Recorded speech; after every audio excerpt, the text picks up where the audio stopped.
Broken keyboard or missing keys on a laptop will make it hard for you to use your computer. In this case, it's best to take the keyboard out and replace it with a new one.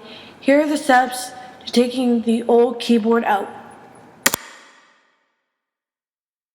A keyboard on a HP Compact NC6000.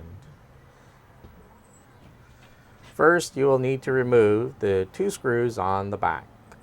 Other laptops are also similar in that some of them will have screws on the back holding the keyboard in place.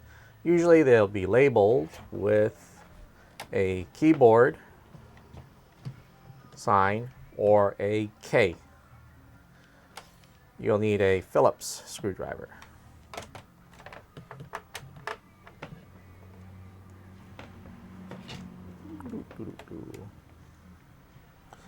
You can magnetize it, buy a magnetized one, or you can magnetize it using any stereo speaker.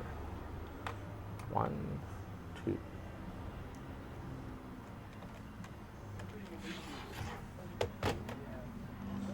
Next, there will be plastic locks holding the keyboard in place on the top of it. Slide those into the down release position. 1, 2, 3, 4. Should be able to then either use the plastic separation tool or a flathead screwdriver to lift the keyboard up and out of place.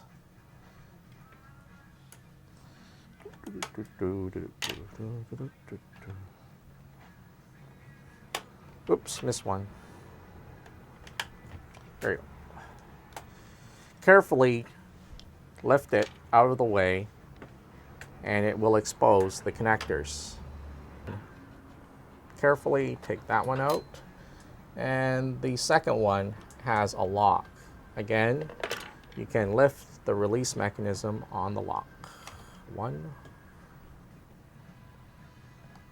2. Be careful not to use too much force, otherwise you will break it. Replacement is the reverse of the removal process.